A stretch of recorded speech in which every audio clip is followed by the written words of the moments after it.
مجھے مایوس ہونے والے شخص پر تعجب ہوتا ہے جبکہ اس کے پاس استغفار کی قوت موجود ہو۔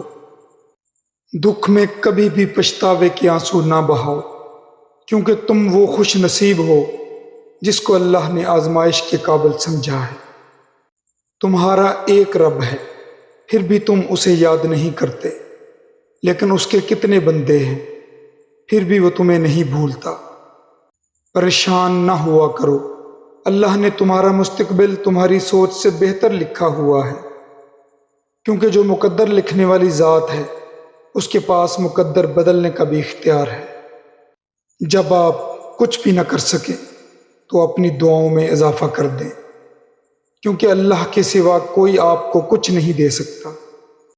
تمہارے والدین تمہیں بچپن میں شہزادوں کی طرح پالتے ہیں، لہٰذا تمہارا فرض بنتا ہے کہ ان کے بڑھاپے میں ان کو بادشاہوں کی طرح رکھو۔ اگر تمہیں کوئی صرف اپنی ضرورت کے وقت یاد کرتا ہے تو پریشان مت ہو، بلکہ فخر کرنا کہ اسے اندھیروں میں روشنی کی ضرورت ہے اور وہ تم ہو۔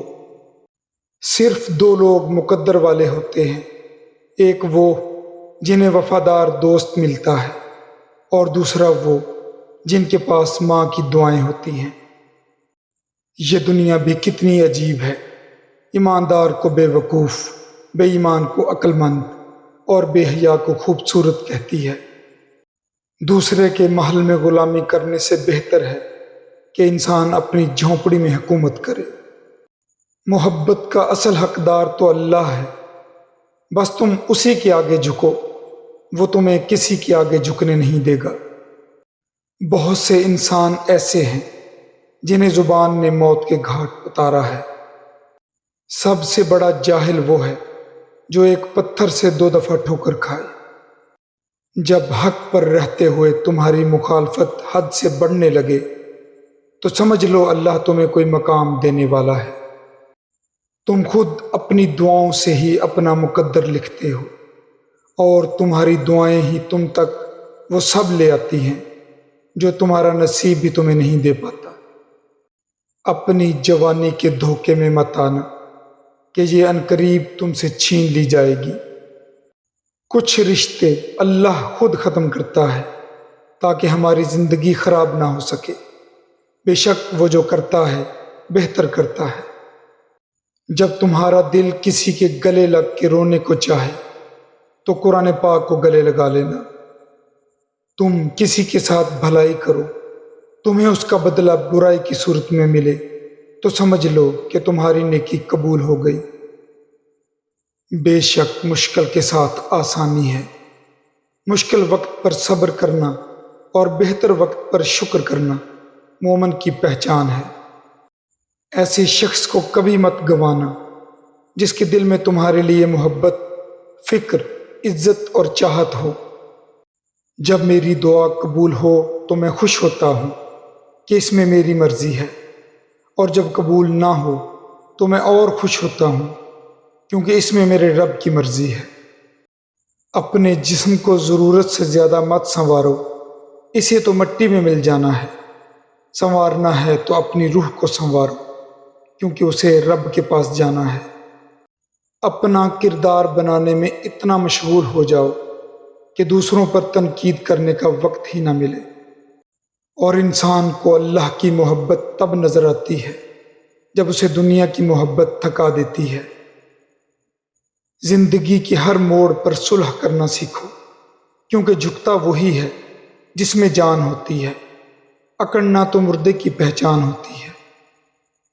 اچھے لوگوں کا تمہاری زندگی میں آنا تمہاری قسمت ہوتی ہے، اور انہیں سنبھال کر رکھنا تمہارا ہنر۔ دوست کی غلطی ریت پر لکھو تاکہ پانی اسے مٹا دے، اور دوست کے احساس پتھر پر لکھو تاکہ کوئی اسے مٹا نہ سکے۔ وہ شخص کیسے ضائع ہو سکتا ہے کہ جس کا ضامن خدا ہے؟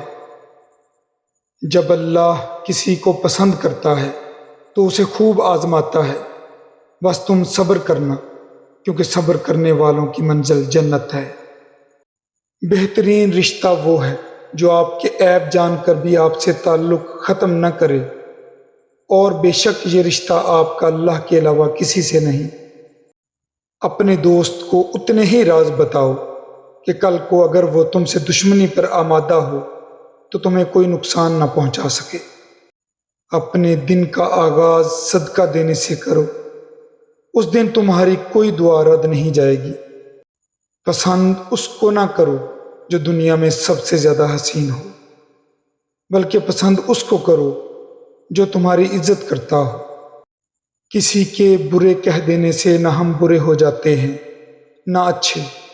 اپنی زبان سے ہر شخص اپنا ظرف دکھاتا ہے، دوسرے کا عکس نہیں۔